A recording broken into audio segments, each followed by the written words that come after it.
Just the kid from 135th and Avalon and the kid from Scranton, huh? That's right, man. Well, that's North Washington Avenue. Yeah? Guess what? They renamed it the Biden way. Yeah. For sure. You know, Good. I think, you made the very first time I talked to you, and I remember we were supposed to talk for 10 minutes. We ended up talking for 40. And I said to you that as long as you remind me of who I'm speaking to now, I'll always support you. And I am here right now because the man I spoke to is the man I see leading this country. And I think people have tended to forget where we were as opposed to where we are now. So I'm not equivocating. It's not the lesser of two evils. I'm proud of what you've done. Well, thank you. And I think that the leadership that you exhibited is I think people take it lightly because they tend to forget. I didn't. But we're going to Philly today because you have a lot to talk to the country about. Well, you know, one of the reasons I got involved, you know, everybody, I love reading these biographies of me that I knew I was going to be president, I was going to run for. The truth, I just came from a neighborhood called Claymont, Delaware, in Scranton, and the guys I grew up with are, you know, their parents wondered how to make rent, you know, meet the mortgage payment kind of thing. Right. Not poor, but it was, you know. And I always believed I was trained by my dad. He said, you know, a paycheck's about a lot more than the pay. Sure. Your job's more than about your paycheck, it's about your dignity. And give people a chance, they'll actually step up.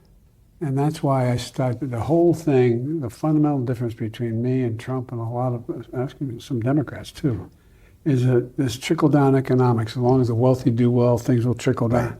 Nothing ever trickled down to my dad's kitchen table, man. Right. No, I'm serious. I'm not joking. Right. And so if you build from the middle out, gives the poor a way to come up. And the wealthy still do well. They do well.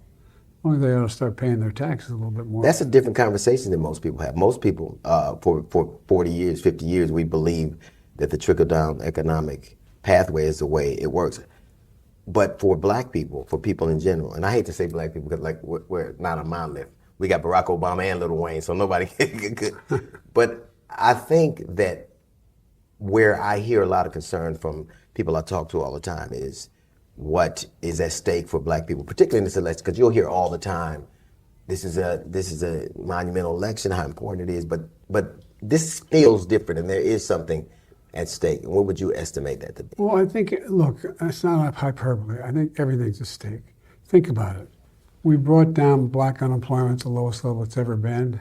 We've increased housing. We've done a lot more to do. For example, you know, how many black persons you know and white persons you know who have diabetes need insulin? They're paying $400 a month if you're a senior. Now everybody's paying $400 a month. Now they're paying $35. And I'm going to get it applied to everybody in the nation, everybody, no matter what your income is, no matter what your age is.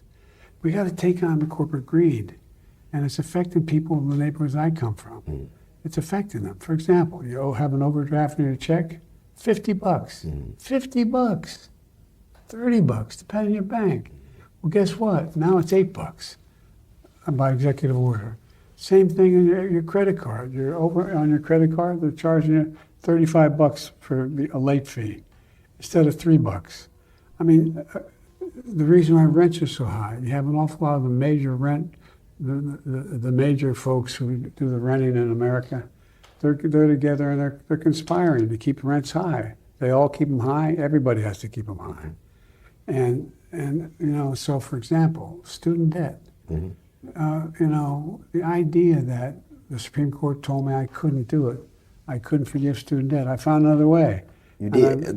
To your point, I was playing golf with my brother. I beat him Monday, and we're playing golf, and I told him I was coming to talk to the president. He said, "Tell him thank you for me." This just happened Monday. And he had taken out a loan, a parent loan where he could take a loan out. Yeah. He had taken a loan out, and he had gone to check his Experian, and it was all paid off, $58,000. I was unaware of this, but even if you didn't finish college and you have student loans. You're damn right. So when a lot of my audience, I'll hear about a stimulus check, but I know 3 people personally. My road manager, she had $80,000 worth of loan paid off. But I think initially when people thought that it didn't happen, I think that there was a bit of a backlash where people thought that it was a promise that you didn't keep, and Right. now, and I think that people obviously were The upset. Supreme Court tried to keep me from They did. But here's the thing. There were two programs that weren't being run very well that Trump men paid attention to. One is called, if there's a program where if you, in fact, have a student loan, but you're engaged in a public service, you're a doctor, a nurse, a firefighter, a cop, a school teacher, and you pay your loan for 10 years, after that, it's all taken away. See, All of it. I'm proud to sit and talk to you. I'm proud of your accomplishments. I'm proud that the man I spoke to all those years ago resembles the man I sit and speak in front of now. And I think that it would be an honor to help this country see the difference. But I honestly think it's a word I hear very few politicians say, fair.